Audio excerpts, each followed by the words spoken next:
My name is Barry Vaudrin, and I'm the cruise journalist. You're watching part 1 of a 6-part series filmed aboard the Queen Mary 2 during a transatlantic crossing.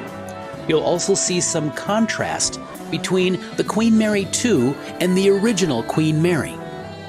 The life of a cruise journalist sounds glamorous, and for the most part it is, but the job is not without a lot of behind-the-scenes work on the computer with emails, proposals, phone calls, and lots of planning. I'm planning for the voyage of a lifetime aboard the Queen Mary 2, and my wife Terry is also my co-host and helps out with camera work.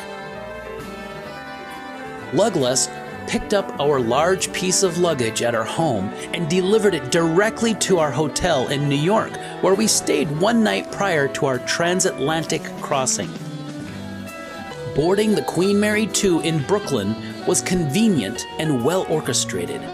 There was a special VIP line and entrance for grill passengers. The original Queen Mary, as well as most of the liners, used to dock in Manhattan at Luxury Liner Row. Today, the Queen Mary 2 departs out of Brooklyn and still has spectacular views of Manhattan and the Statue of Liberty before heading out to sea under the Verrazano Bridge. I asked some of the crew on board the Queen Mary 2 what departure day was like for them. It starts immediately, as there are only 7-day voyages. As soon as you finish one turnaround, you've started the next. So I get information sent through to me from the head office with the artists and the speakers that are going to be on for the next voyage. I will cross-reference that with the listings of proposed passenger demographic, the different nationalities that I'm getting on board. It actually starts the night before for myself because you're preparing for the next day. We get people off very early in the morning and guests start coming on either side of midday. So you need to be prepared before that. Part of my job is looking after birthdays, anniversaries, honeymoon couples on board. So you have to make sure you've gone through the list, prepared all your birthday cards and such so you can get them to people as soon as they get on board. We also have our first cocktail party. That's within the first day, 2 days, depending on the voyage.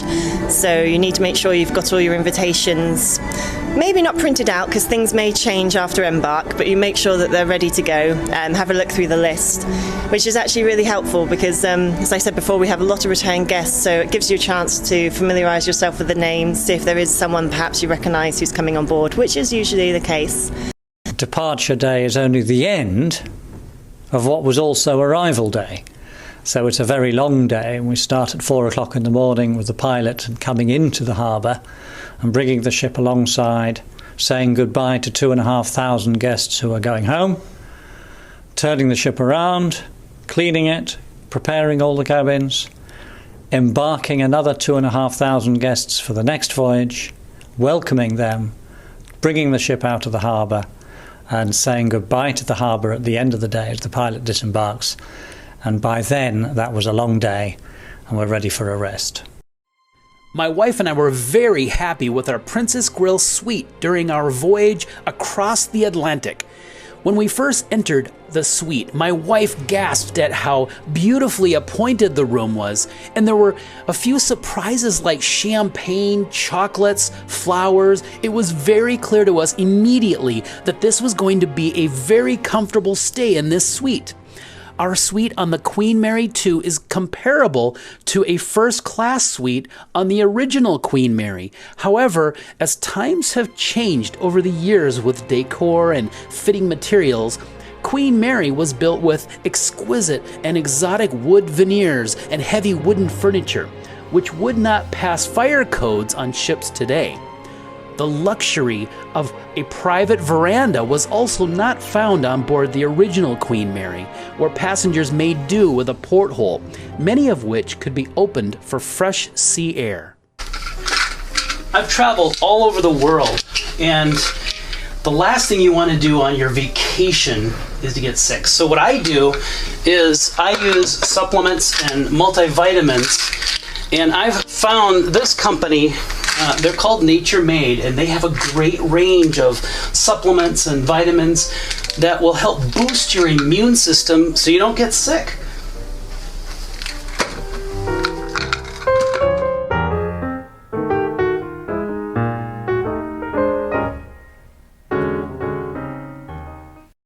It can't get much better than this. I'm in the middle of the Atlantic aboard the Queen Mary 2.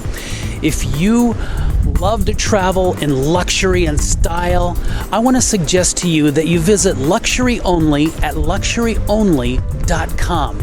There, a cruise specialist, a luxury cruise specialist, will be able to connect you with the perfect luxury cruise vacation. Luxury Only at luxuryonly.com. This was part 1 of a 6-part series featuring our transatlantic crossing on the Queen Mary 2. Watch for our next video as the voyage continues, and check out our multimedia Atlantic crossing experience at www.thecruisejournalist.com.